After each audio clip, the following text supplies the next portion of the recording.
Reframing failure. Turning our mistakes into data instead of defeat. Hi, I'm Scarlett Classic, and welcome to Classic Advice, a mental health podcast offering guidance for resilient souls, anchoring calm amid the chaos.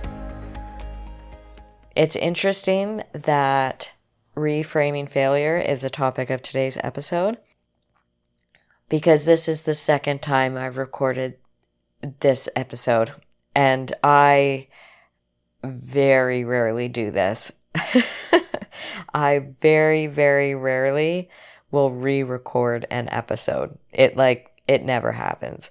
I'll take things, I tweak the audio, and I edit, odd little sounds that come in, like if my watch bings or something, then, or whatever, some room noise, I edit that out. Or sometimes I'll go into a direction and then I'll change my mind and go in a different direction, and I'll take that other section out. But it's, I'm trying a new way of recording, and I'm using a new program and whatever, and it's taking me a little bit to figure it out. And I think what happened was I don't use the microphone that's built in to the device that I have. I use an external mic, and I think that maybe it wasn't clicked in all the way into my device, and I had all of these weird clicks coming in and out, but they weren't really clicks. They were this weird, my audio was all a mess. It was a complete mess. And I thought about trying to fix the audio that I had.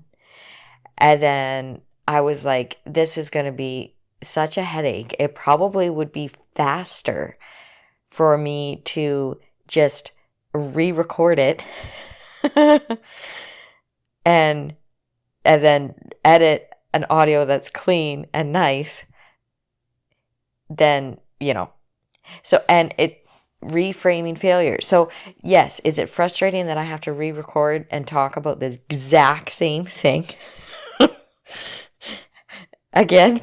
I'm a little annoyed, but at the same time, audio quality is important to me. And the topic of today, reframing failure, I find that it's so relevant to the episode. I was like, you know what? This will slide right into what we're talking today. And reframing how I looked at what literally happened this morning. I recorded the episode yesterday, but I didn't realize that it was all messed up until this morning when I went to edit it. So reframing how I looked at it and said, okay, yeah, I didn't really make a mistake, I guess. I didn't realize, I guess, I need to take better care in making sure that my microphone is connected and doesn't come disconnected. But it's not an intentional, or very obvious mistake that I made. I didn't realize what I did until after the fact. And then I had to figure out, and I'm still not 100% sure that is what happened. That is my best guess that is what happened. I'm thinking maybe the case is interfering with how the mic plugs in. Anyways, I won't bore you with that. But reframing because when we make mistakes, it's embarrassing. And it's, for me, frustrating, because now I have to talk about the same thing twice. Is it the end of the world? No. But reframing it as a part of data, so this hopefully will never happen again. I did a quick little 1-minute recording before I even started recording this one. I checked my quality. It sounded okay. So perfect. Let's move forward, and hopefully everything runs smoothly this time. And when I go to edit this one, it'll be a-okay. But here's where we get stuck. If we start thinking that we need to be perfect before we even start, we can get stuck on that overthinking, on trying to be absolutely perfect or flawless, or when I don't pronounce a word, the best, and I apologize for that, but that's human, and we do that in normal conversation. And I try to make these episodes as, I guess, authentic as possible, because I like when I sit down and record. Here's a little background piece for you. When I sit down and record, I like to have that atmosphere of it's you and me sitting on the couch, having a coffee, having a conversation one-on-one. And this is not a radio station. It's not, not even a radio station, because, they make mistakes on there too. It doesn't have to be perfect and flawless and with no error or mistake. Now, I'm redoing the whole audio because the audio was absolutely horrible, and that I wouldn't even listen to it if the audio quality was that bad, because it would bug me that much. So why would I expect you to? But it can hold us back if we aim for too high of that perfection bar, because we're all human and we're all going to make mistakes. And if we can just turn our perspective on our mistakes and try to look at them as not our embarrassing moment or our imperfection or our not realizing we plugged the microphone in all the way,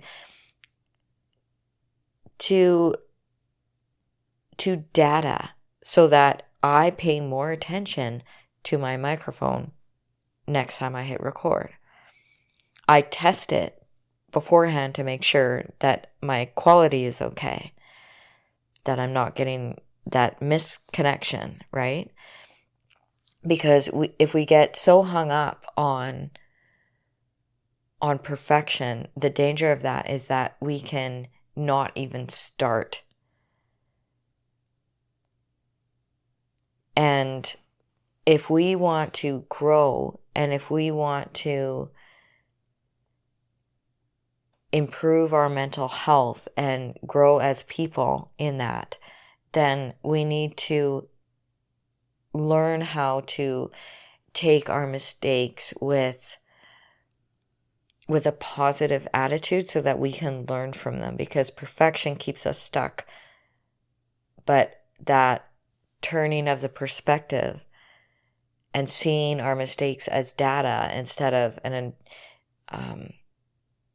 our failures, that is very liberating and very freeing. With my original story of when I recorded this, is I was talking about my podcast and my social media posts, and if I had aimed for perfect every time, I wouldn't be here, because it's too high of a bar and I would miss it too much, and then I would get so disappointed in myself. You know what I mean? Like, it's just, it would be too hard to have that bar way too high. Reframing mistakes is that the mistake is not, it's not proof that you are a failure. You may have failed at something, yes, but it is data. It's data on how you can improve. It's this little yellow light that's going off in the corner that says, hey, pay attention to me, because if you tweak this one thing, you can get better. And, some mistakes aren't as simple as ensuring your microphone is plugged in all the way.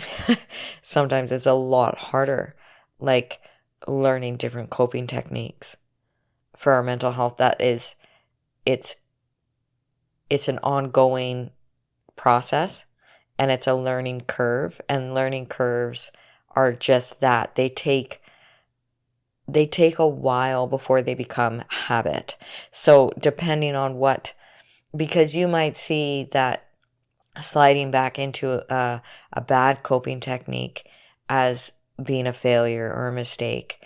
Take it as data. Take it as, okay, maybe you yelled and you don't want to, or you slid into a coping mechanism that you don't want to do anymore.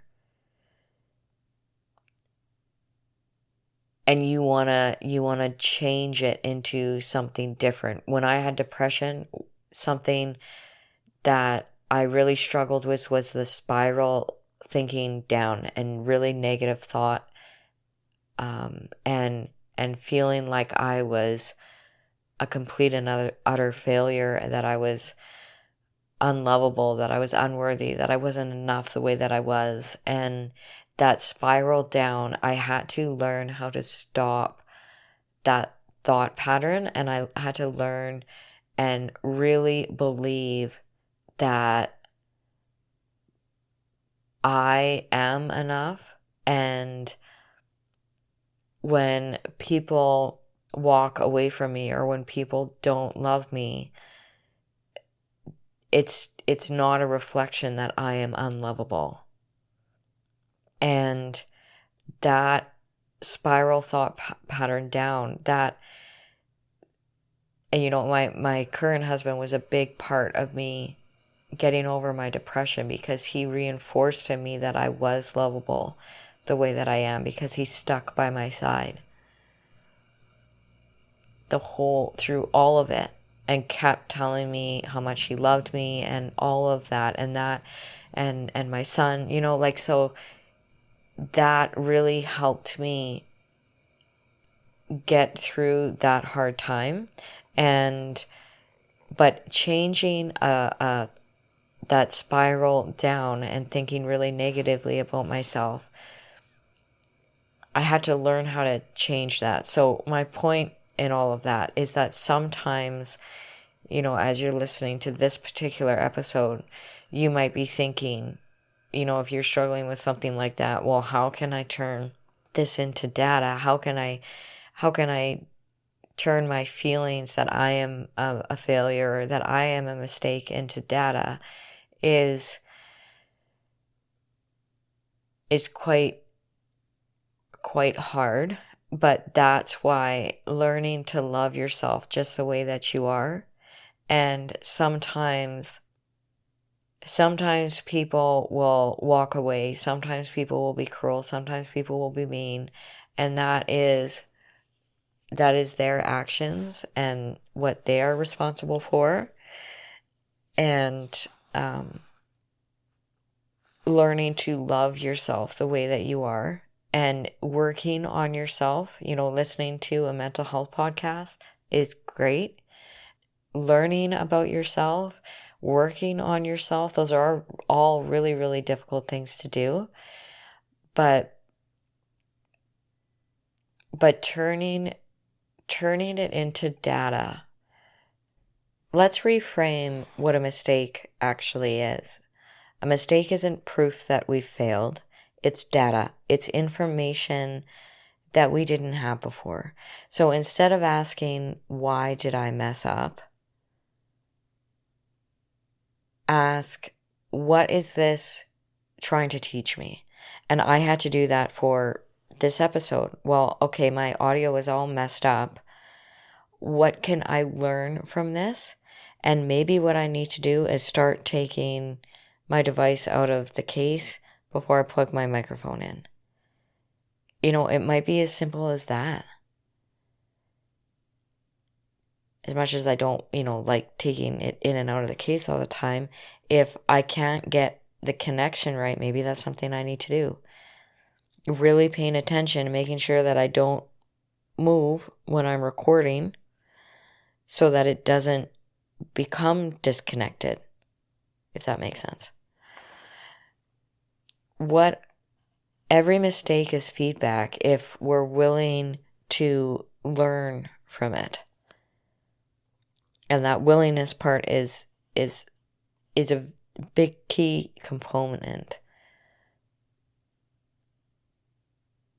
making mistakes, it doesn't mean that we are a mistake.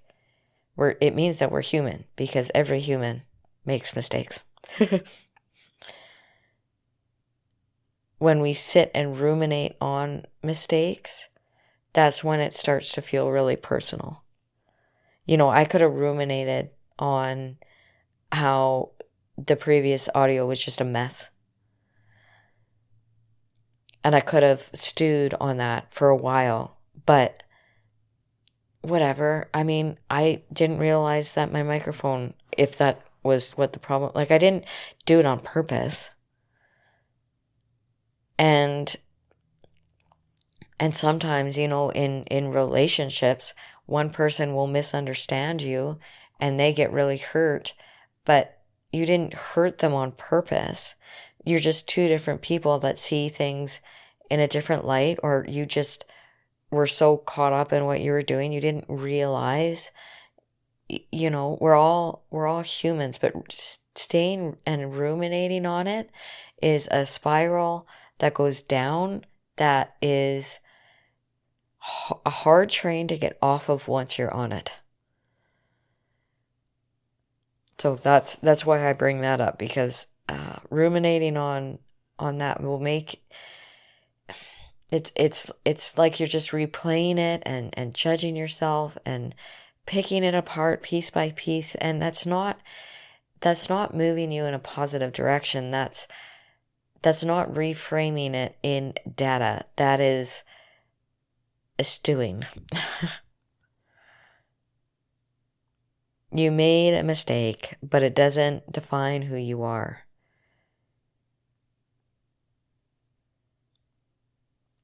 You were allowed to mess up. I am allowed to mess up. But we are also allowed to learn as we go. We can be imperfect and still move forward. We can fail forward, so to speak. Have you heard that saying, failing forward? Taking mistakes as data so that you can learn from them and be better next time. Take the lesson, but leave that shame behind and just keep going. Because the only real failure is never trying at all. If you never try, then you fail by default. Are you willing to try? Are you willing to try and reframe your mistakes as data so that you can learn and leave that backpack of shame behind and move forward? Thank you for tuning in to Classic Advice, guidance for resilient souls. May you stay anchored in what steadies you, rise resilient through what challenges you, and carry calm into whatever comes next. Take care. Love ya. Bye.